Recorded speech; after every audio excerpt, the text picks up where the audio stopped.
कहती हूँ, फेल है फेल। और जनता का ये रिपोर्ट कार्ड है, जनता ने इनके लिए रिपोर्ट कार्ड बनाया है।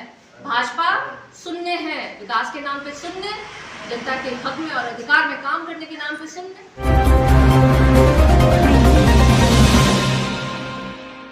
हमारे सुपौल की धरती पर आए, हमारा सुपौल और सुपौल की जनता आपको कैसी लगी? नहीं, मैं पहली बार सुपौल नहीं आई हूँ। सुपौल तो मेरी कर्म भूमि रही है। सुपौल हमेशा ही आती रहती हूँ और जैसा कि बोला मैंने कि ये भूमि मेरी कर्म भूमि है, तो पहली बार तो नहीं आ रही हूँ। लेकिन हाँ, इस बार आने का उद्देश्य जरूर है कि दूसरा है, क्योंकि हमारे प्रत्याशी जो है महागठबंधन समर्थित प्रत्याशी सिद्धार्थ चौपाल जी को राष्ट्रीय दल की तरफ से यहाँ लोकसभा की प्रत्याशी हैं वो, और उनके ही प्रचार प्रसार और उनके लिए वोट मांगने के लिए मैं आई हूँ। निश्चित रूप से इस बार का आना अलग तरीका का है और पूरे बिहार में देखिए जिस तरीके से लोग जो है आज उत्साहित हैं, क्योंकि वो चाह रहे हैं कि सरकार बदले, उनकी अनदेखी 39 सांसद जो है एनडीए की जीत करके संसद में गए और उन्होंने इसके बावजूद भी बिहार की कोई सुध नहीं की। चाहे वो विकास के नाम पे हो, चाहे शिक्षा के नाम पे हो, या फिर स्वास्थ्य के नाम पे हो, या स्पेशल पैकेज देने की बात हो, या स्पेशल राज्य देने की बात हो, और इसकी भी उन्होंने कभी भी बिहार की कोई सुध नहीं दी। तो उस बदलाव के लिए लोग इस बार वोट करें तो काफी उत्साह है लोगों में।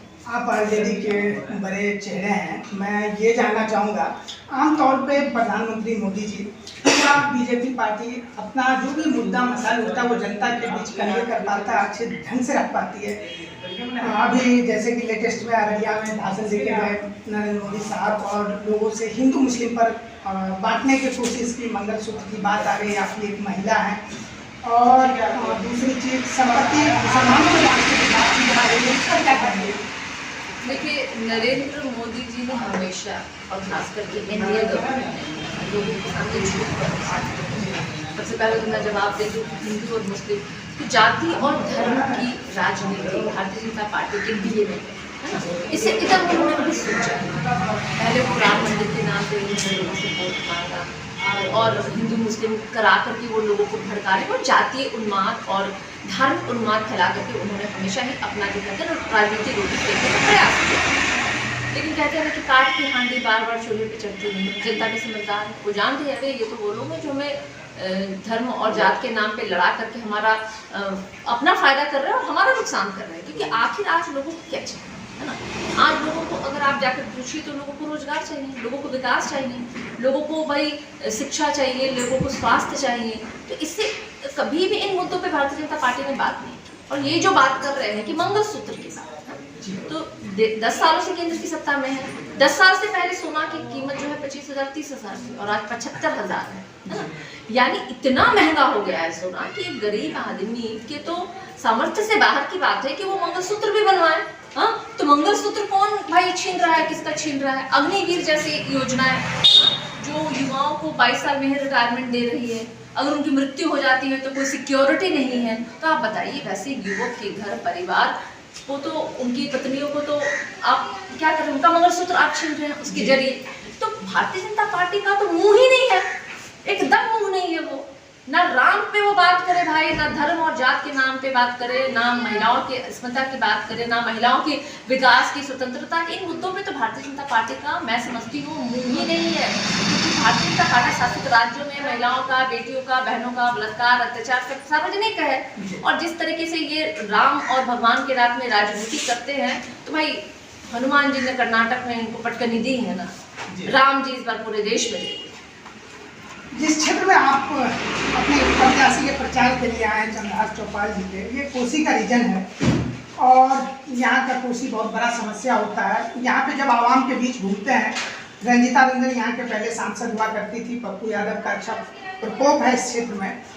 पप्पू यादव के जो भी समर्थक लोग हैं उसमें एक उबाल है, एक आक्रोश है कि पप्पू यादव को पूर्णिया सीट नहीं दिया गया, अपने पाले में ले लिया गया। कहीं ना कहीं लालू यादव नहीं चाहते कि पप्पू यादव आगे बढ़े। क्या कुछ कहना चाहेंगे? देखिए, मुझे लगता है कि अपने मतलब स्वार्थ की राजनीति से ऊपर उठकर के लोगों को सोचना चाहिए। आप अगर एकल विकास के बारे में सोचेंगे तो आप तमाम लोगों के विकास की बात नहीं कर पाएंगे। और हमारी पार्टी और हमारे नेता जो है ना, वो तमाम लोगों के बारे में सोचते हैं। तो मैं किसी एक व्यक्ति विशेष पे टिप्पणी ना करके मैं अपने दल के बारे में बात करना चाहूँगी। और कोसी की समस्या की आपने जो बात करी, निश्चित रूप से कोसी में एक बहुत बड़ी समस्या बाढ़ की समस्या है। अक्सर जब नेपाल से पानी छोड़ा जाता है तो पूरा जो इलाका है वो बाढ़ग्रस्त हो जाता है और उसमें कई कादे वो आते हैं जिसकी वजह से कि जान माल फसल की नुकसान होती है। और ये समस्या इंटरनेशनल समस्या है। आपको है कि बताया कि नेपाल एक दूसरा देश है, भारत एक दूसरा देश है। इसमें बिहार सरकार का इंटरफेरेंस नहीं होता, लेकिन केंद्र सरकार 10 सालों से थी ना। और इस कोसी में तो कितने सांसद देने का काम किया कोसी ने उनको। तो क्या उन सांसदों ने कभी भी अपने क्षेत्र के लिए केंद्र सरकार से कहा कि भाई आप जाकर नेपाल सरकार से बात कीजिए, आपको इसमें मध्यस्थता करनी चाहिए और जिस समस्या से कोसी क्षेत्र जूझ रहा है उन समस्याओं से समाधान करना चाहिए? तो ये सब चीज़ें तो किया नहीं इन लोगों ने। तो इसलिए क्या है, पूरे देश में बदलाव का हवा है और बिहार में खास करके। जब तक 17 महीने की आपकी सरकार थी, आपने 4 लाख नौकरियां दिया, हर कुछ हुआ, लेकिन इनका क्रेडिट कहीं ना कहीं क्षेत्र में जो है नीतीश कुमार को मिलता हुआ दिख रहा है। क्या कुछ कहेंगे? बिल्कुल गलत बात है। जनविश्वास रैली में जनता का विश्वास, युवाओं का एक जन सैलाब तेजस्वी जी के साथ जो उमड़ा था, वो रिजल्ट है वो हमारे विपक्षियों के लिए कि आपके झूठ के साथ कोई नहीं खड़ा है, उस युवा सोच के साथ खड़ा है, उन व्यक्ति के साथ खड़ा है जो हमारे तेजस्वी यादव जी ने हमेशा कहा है कि जो हम कहते हैं वो हम करते हैं और करने में हम विश्वास करते हैं। उन्होंने किया, उन्होंने क्या अभी मेरा नहीं, उन्होंने 5.5 लाख नौकरियाँ दी, जनता के साथ खड़ी है। अगर सर लालू जी की सरकार आती है तो क्राइम रेट बढ़ जाती है, यही मानना है, ये कहना है, इस पे आप क्या कहना चाहते हैं? तो कौन कहता है? विपक्षी कहता है। जी जी जी। तो भाजपा शासित राज्यों में आप देख लीजिए ना, मतलब जो अपराध एनसीआरबी की रिपोर्ट निकाल के देखे ना, हम तो नहीं कहेंगे, हम तो बातों पे नहीं जाते हैं, एनसीआरबी की रिपोर्ट देख ले ना, दुगना तिगना क्राइम्स में बढ़ोतरी हुई है। और कई ऐसे मतलब आपराधिक चीज़ें होती है ना जो कि थाने में रजिस्टर्ड भी नहीं हो पाती, क्योंकि ये लोग तो भाई पूंजीपति दबंग लोगों की सरकार है। ये तो गरीब और गुरबा की हिम्मत भी नहीं है कि जाके एफआईआर दर्ज करा सके। तो कई एफआईआर ऐसे हैं कि वो दर्ज भी नहीं होते। लेकिन जमीनी हकीकत तो यही है कि भारतीय जनता पार्टी शासित और उनके एनडीए की सरकार में सबसे ज़्यादा बहुजनों पे अत्याचार होता है और उन पे अत्याचार जो होते हैं, आपराधिक मामले जो होते हैं, वो थाने में दर्ज भी नहीं हो पाते। बावजूद इसके एनसीआरबी रिपोर्ट में पूरे जो जिलों में बात करें आप, तो एनसीआरबी साबित करता है कि क्राइम का बढ़ा है, घटा किस आधार पे इसको निकाले कर रहे, मुझे तो समझ नहीं आता। आरजेडी का जो है कोर वोट बैंक मुस्लिम समाज माना जाता है। 22 सीट आपकी पार्टी चुनाव लड़ रही है, केवल 2 मुस्लिम उम्मीदवार दिया गया, जबकि सब दिन से कहते हैं लालू यादव और ये जातीय जनगणना जब हो रही थी उस समय से कहा जा रहा था जिसकी जितनी संख्या भारी उसकी उतनी हिस्सेदारी, केवल 2 सीट दिए हैं। देखिए, सबसे पहले तो हमें अगर लोग ये कह रहे हैं कि किसी 1 या 2 दल या 4 के हम दल हैं, तो मैं पहले इस बात को खारिज करती हूँ। हमारे नेता ने सार्वजनिक और राजनीतिक मंचों में ये बात कही है कि हमारी पार्टी जो है A to Z की पार्टी है, यानी माई और बाप की पार्टी है। और माई का उन्होंने पहले ही कहा है, मुस्लिम यादव की जो लोग कहा करते थे तो वो तो हम है ही है, लेकिन बाप की भी पार्टी है ना, यानी बहुजनों की, आधी आबादी की, अगड़ों की और पूर यानी गरीबों की पार्टी है ये। और सबको सम्मानजनक सीटें मिली। आपको अगर याद होगा तो इसके पहले एमएलसी की भी सीटों का वितरण हुआ था, वहाँ भी हमारे अल्पसंख्यक समाज से मौका दिया गया था।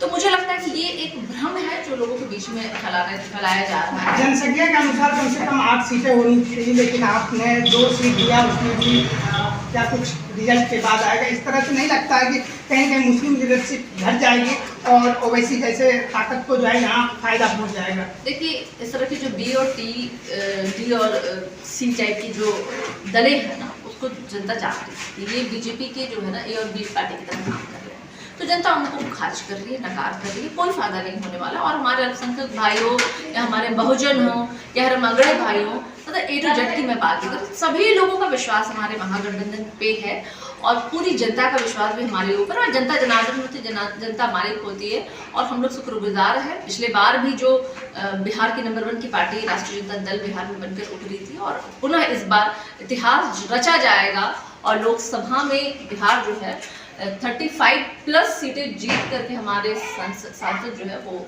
उच्च सदन में जाएंगे और वहाँ निर्णय बाबा साहब भीमराव अम्बेडकर की मूर्ति आपने देखी होगी, जहाँ उन्होंने इशारा किया है कि वो इशारा उंगलियों की तरफ वही है कि वहां जाना है, सदन में बैठना है आपको, जहां की नियम और कानून बनाए जाते हैं, निर्णय लिए जाते हैं, बहुजनों के हित में, जनता के हित में फैसले बनाए जाते हैं, लिए जाते हैं, तो वहां तक पहुंचने की मुहिम है हमारी। ये बात सच है कि पिछले बार विधानसभा में आपकी पार्टी ने बेहतर प्रदर्शन किया था, लेकिन लोकसभा में उससे पहले बुरा हाल था। 39 सीट ले गई थी, एक ही सीट कांग्रेस गठबंधन के पास बच गया था। इस बार 400 पार का नारा है, क्या लगता है ये दावा खोखला है या असरदार साबित हो सकती है?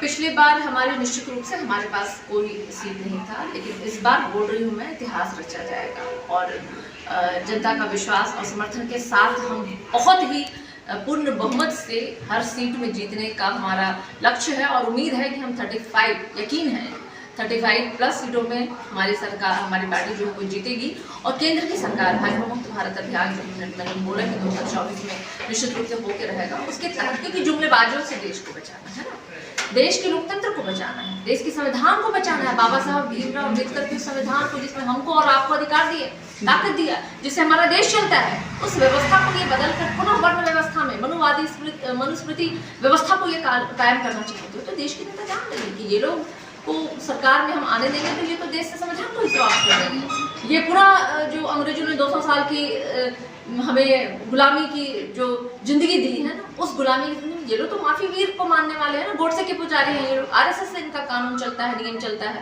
तो ऐसे लोगों को निश्चित रूप से देश की जनता है वो केंद्र की सत्ता में दोबारा बैठने देगी। ये जो प्रधानमंत्री है माननीय नरेंद्र मोदी जी, उनको उनके काम काज को अगर 10 में से 20 नंबर देना हो तो कितने नंबर देंगे? सुनने देंगे क्या क्या उन्होंने मतलब महा घोटाला जो इलेक्टोरल बॉन्ड के नाम पे भ्रष्टाचारी को अपने पार्टी में मिलाने के अलावा, महिलाओं पे बलात्कार और हत्याएं करवाने के अलावा इन्होंने किया क्या? मैं तो उनको 0 देती हूँ भाई। ऐसी कंपनियों से उन्होंने चंदा लिया करोड़ों रुपए, जो कंपनियां जो है खुद घाटे में चल रही हैं, हाँ, सारे भ्रष्टाचारियों को इन्होंने अपने दल में मिला दिया, तो किस आधार पे मैं इनको नंबर दूं? मैं तो उनको सुनने देती हूँ, फेल है फेल। और जनता का ये रिपोर्ट कार्ड है, जनता ने इनके लिए रिपोर्ट कार्ड बनाया है। भाजपा शून्य है, विकास के नाम पे शून्य, जनता के हक में और अधिकार में काम करने के नाम पे शून्य, अस्पतालों में सुविधाएं, शिक्षा के नाम पे इन्होंने कोई एक अंक नहीं प्राप्त किया है इन्होंने, इसलिए फेल है। पहली बार जो है इस लोकसभा क्षेत्र में सुपौल के अंदर चंद्रहार चौपाल जी एक दलित चेहरा को मौका मिला है, क्या लगता है कहाँ तक जीत देख रहे हैं आप? क्षेत्र में घूम रहे हैं, 110% हमारा दल जो है यहाँ से जीत रहा है, सुपौल लोकसभा हम जीत रहे हैं, कोसी के सारी सीटों पे हमारी बहुत अच्छी डबल मार्जिन से हार गई थी रंजीता रंजन। अरे भाई हार और जीत तो लगा रहता है, लेकिन क्या समय तो घूमता रहता है ना, किसी के लिए कोई सत्ता अनंत और शाश्वत है क्या? नहीं है ना, तो वक्त का पहिया जैसे घूमता है ना, घूमते घूमते कई चीजें हो जाती है। इस बार हमारा जीत। एक अंतिम सवाल है, बिहार में आमतौर पे जात पात का चुनाव हो रहा है, हर जगह पे कहीं न कहीं जातीयता समीकरण को साधने की कोशिश हो रही है, क्या कहना चाहेंगे इस पे? ये क्या है के लिए कौन कर रहा है? ये तो एनडीए करती है। अगर एनडीए जात पात के नाम पे, धर्म के नाम पे करती तो कितने मुसलमानों को उन्होंने टिकट दिया? तुमको बता दीजिए कितने दिया? नहीं, आपने प्रश्न किया कि हमने 2 मुसलमानों को दिया है ना, आप मुझे बताइए, जवाब दीजिए कि एनडीए ने कितने मुसलमानों को टिकट दिया? प्रश्न ही नहीं बनता, तो फिर प्रश्न यही समाप्त हो जाता है भैया, प्रश्न यही समाप्त हो जाता है कि भारतीय जनता पार्टी ना मुसलमानों को पसंद करती है, भारतीय जनता पार्टी ना महिलाओं को पसंद करती है, दोनों को उन्होंने टिकट नहीं दे दिया, और ना ही दलितों को वो पसंद करते हैं। और जो दलित उनकी पार्टी में है वो वैसे हनुमान है जो राम के पीछे घूम घूम करके, तथाकथित राम, मैं राम नहीं मानती उनको, कतई नहीं मानती मैं उनको राम, तथाकथित राम के पीछे घूम घूम कर संविधान को समाप्त करना जानते हैं, तो ऐसे दलितों को तो मैं दलित भी नहीं मानती। बहुत बहुत शुक्रिया।